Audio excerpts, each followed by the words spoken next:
you? We are glad you're here.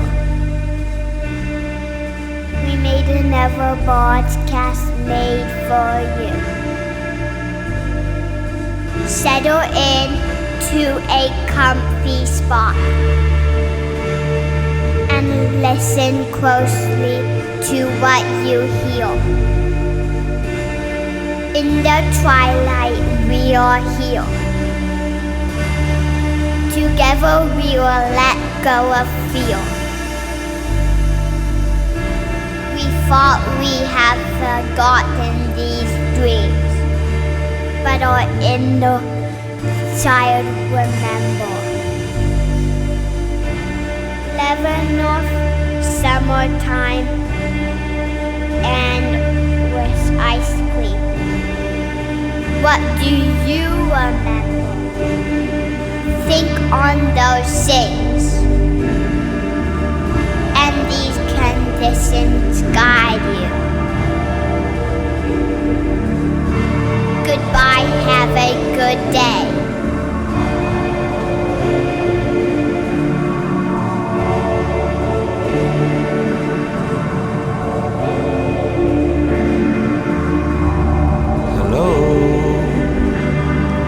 Hello again. I want to thank you, inner child, for that sweet message. I think it will help us ease our way back into these Twilight transmissions. And as always, however this finds you, I welcome you warmly, and I hope you enjoy.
So like it's funny, even this book I'm reading here, this one about by this Paul Ricoeur guy about Freud. One of his main things he's been explaining, look, that's how far I am, and it's just the introduction, because he's just going over like, here's how I'm gonna read Freud. But this guy's whole thing, and this guy's cool. This Paul Ricoeur.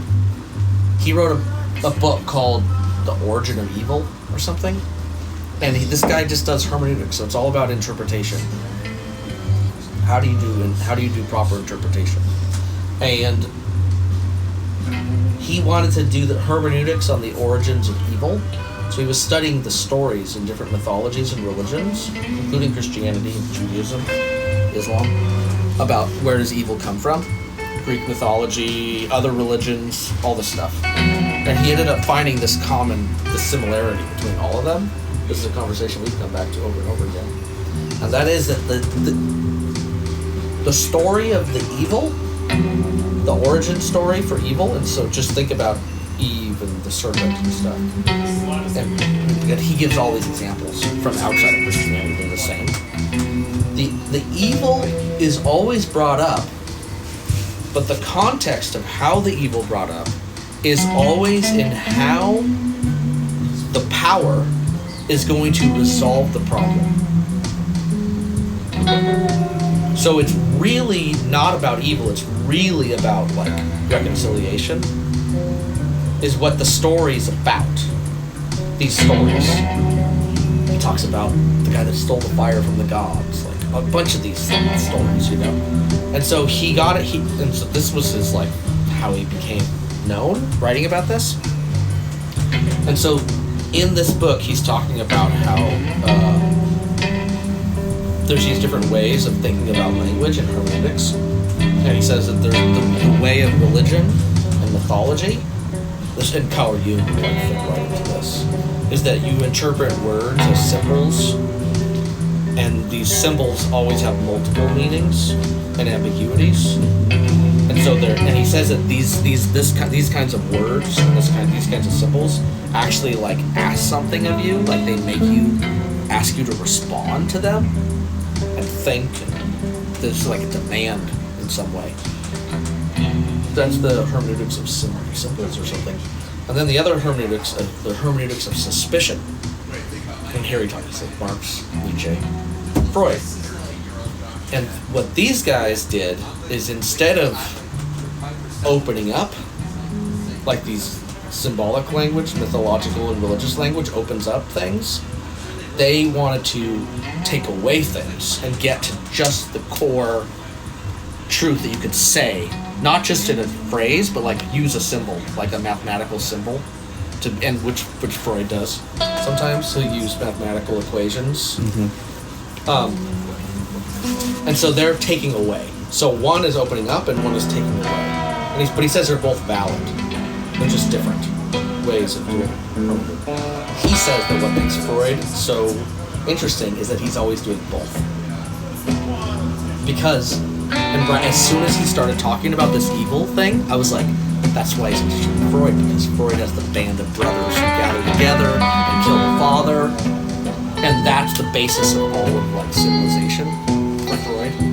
And human psychology is this collective guilt. From You know that. And B string has the 4th and 7th. It doesn't go 3, it goes 4.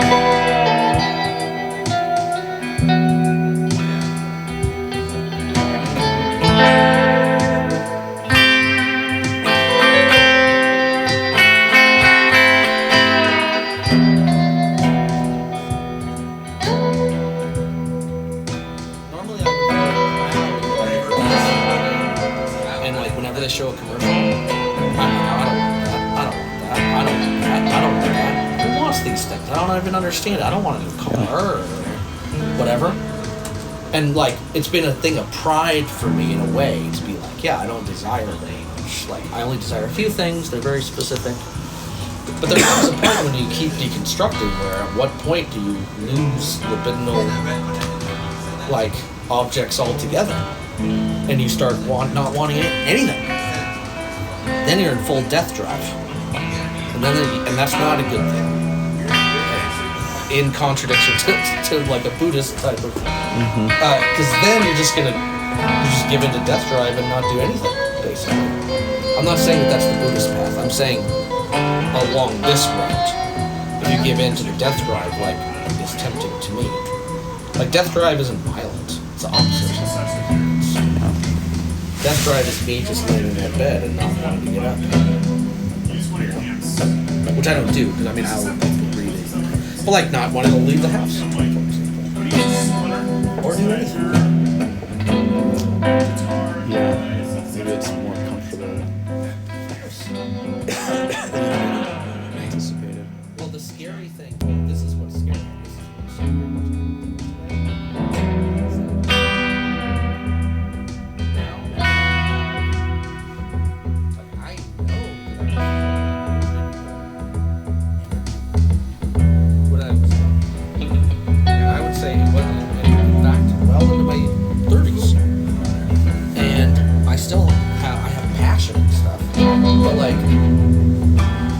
That I go and think like there's nothing in the world besides books and films and music and like a sea hockey.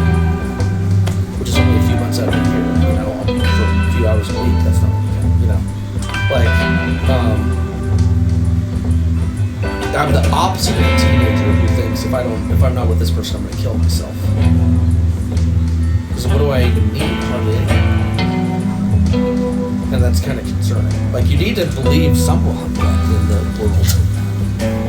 Hey. I mean, if you want to do anything in life, which I still I don't see any place in the world except making my projects. When I do that key change shape, you can just keep playing while you're the same thing that you're playing. But see, That's I'm what's fine. being like an artist. Of course. Except for you can let commercials on TV tell you what to desire. But if that doesn't work, then you have to figure it out. I think, yeah. But I think that, like,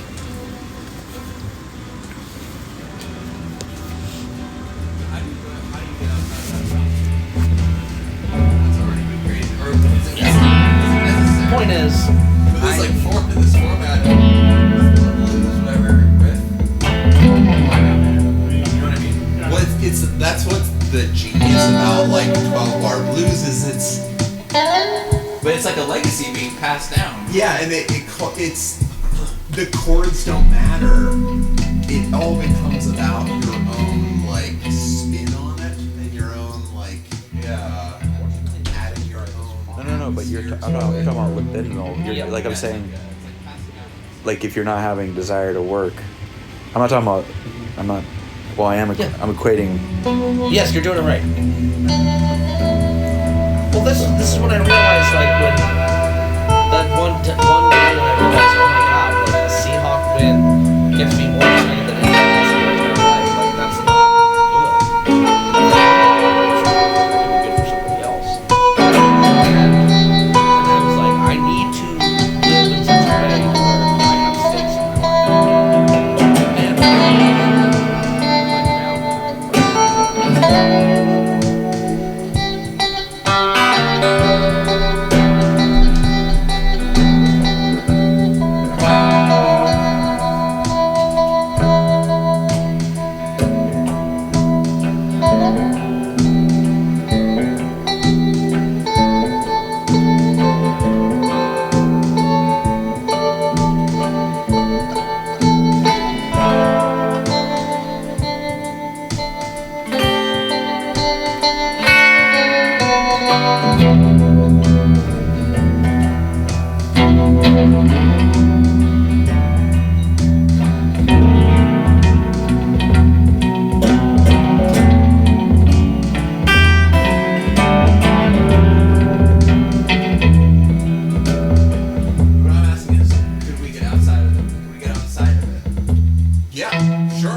I think you started playing in E minor, and I was like, here comes E minorville. It's a nest. It's a known, comfortable nest. Okay. Oh, wait, I thought you were saying, like, I'm not actually, I might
Tristan were here today, there would have been no need to send anyone away.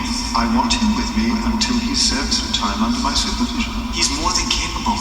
See how they shower me with praise. Perhaps this could wait for another time. No, James has got something he wanted to get off his chest. I'd like to hear it. If Tristan were able to practice on his own, we could take on more work. With the extra money, maybe we could change a few things around here. Change? Why on earth would we want to change? We could be working much more efficiently. Half our equipment is from the last century. So am I. If you just toss me out as well. I don't think James thinks that. Of course I don't. See, Treat, I learned more from you in a year than I did in all the time I spent at college. You flattered to deceive me. It's true. You told me as much before.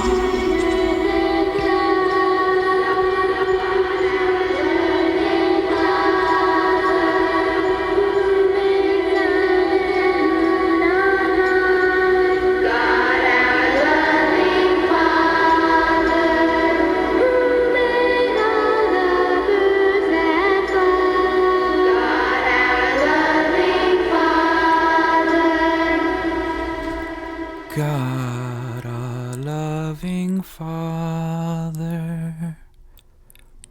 And this next transmission that came in was just titled Angry People Think Up Angry Gods.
Have you intentionally hidden from others?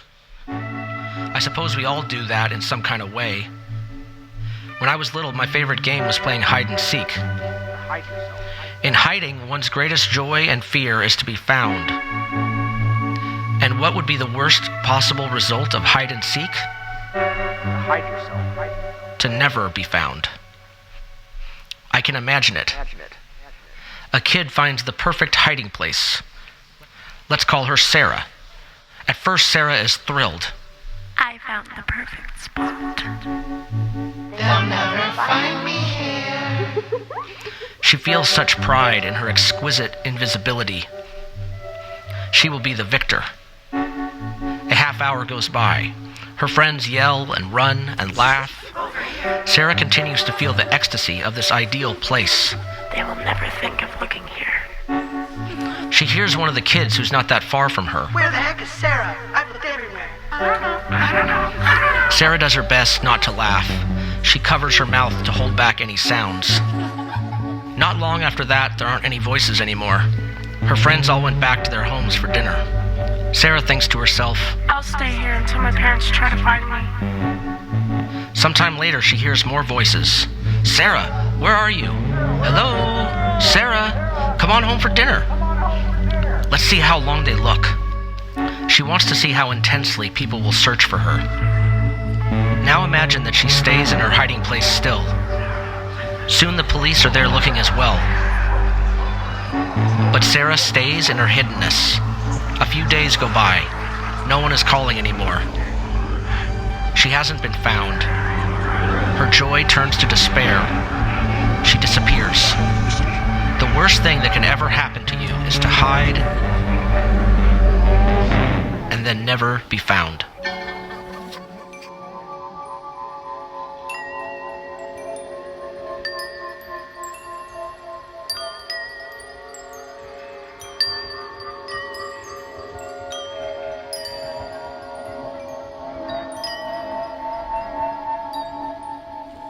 We've almost come to a close here. Just got 2 more. Much love. Will the night last forever? Stay by my side, 'cause the night together would be divine, but once it's gone, your face to hide against the sun. The moon am I on the other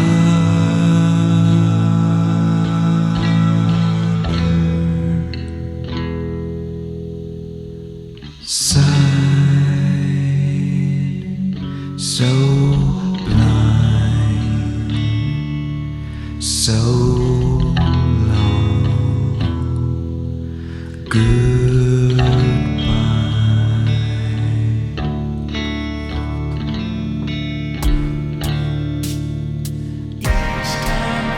start to